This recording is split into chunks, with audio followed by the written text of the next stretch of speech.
Hello and welcome back. In this lesson, we're going to talk about static web hosting in S3. So over here in the Orion papers, let's open up this section and let's talk about what's going on here.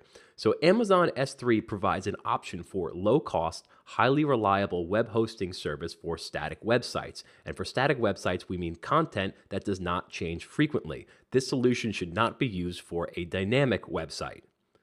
When enabled, static web hosting will provide you with a unique endpoint, meaning a URL, that you can point to any properly formatted file stored in an S3 bucket. Current supported formats include HTML, CSS, and JavaScript.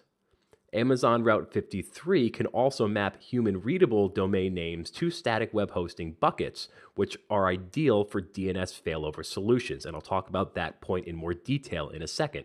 But over here in the AWS console, let's take a look at how to actually enable web hosting on our bucket. So I'm going to go into our Orion Papers bucket here, and the first thing that I'm going to need is actually two documents, one being an index.html file and another one which will be our error.html file. So I have those two files prepared, so I'm going to go ahead and upload those now. First the index, and then I'll add another file, and I'll add the error. Okay, so I have index.html and error.html. So let me upload those. And these are both just two very small HTML files, one that says, hey, this is the index file, and the other one that says, hey, this is the error file. So now what I want to do is go over to Properties and click here on Static Web Hosting. I'm going to click to use this bucket as a static web hosting, and then I have to enter what I want my index document and my error document to be. Now, it doesn't have to be index.html or error.html, but those are the examples that AWS gives, so those are the file names that I use. But you can have this be any file name that you want. It could be mywebsite.html. It's just important that the index document will be the primary document that is pointed to, and the error document will be the secondary document that is pointed to if for some reason there is an error or S3 cannot find the index document. So here I need to type in the name of the actual object, which is in fact index.html, and the error document, which is error.html. And again, these can be any names that you want, just as long as you enter them in the correct space. So I'm going to go ahead and click Save.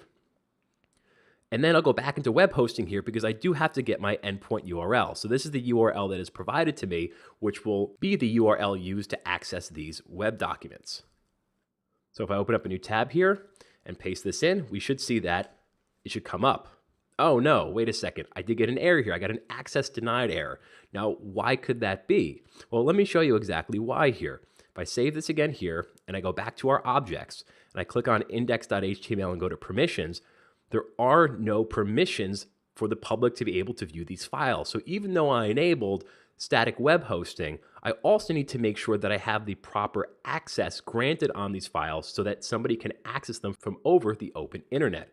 So here now I want to click on everyone, click on read, and then just save it. Great, and now we see that for everybody, the object access is now set to read. So now if I come back up here and I refresh, we now see that the file is being displayed. So this is the static index.html file. So there we go. I've just set up static web hosting using an S3 bucket and an S3 object. But what about the error file? Well, we'll have to do the same thing. We'll have to go back out here, go to the error file, go to permissions, and again, enable this, the object access to read for everyone. Save that. And now we see that under manage public permissions for everybody, object access has been set for read for everybody. So now if I come back up here and I refresh this again, we will see that I continue just to get this is the static index.html file. Because the S3 bucket is constantly finding the index.html file, it will never display the error.html file. But let's say that it gets deleted or corrupt. And in this case, what I'll do is I'll just force that. I'll just click on this and delete it. What I'm basically doing here is I'm forcing the S3 static web hosting to fail over to the error.html file. So now if I come back up here, hit refresh, we now see this is the error.html file. So this is a really nice solution for static web hosting, especially if you're looking for an extremely low-cost option for a website that is not going to have a lot of changing information.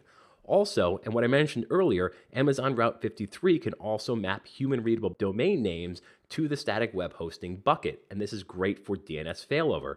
So We're going to talk about this a little bit later in this course, but if we quickly switch over to our physical and networking layer, drill down into our VPC section, we do see here that Route 53, which is our DNS service, which will generally route traffic into our VPC and into our Elastic Load Balancer or to our EC2 instances. But what happens if this all goes down? What happens if we lose our application, if our servers crash?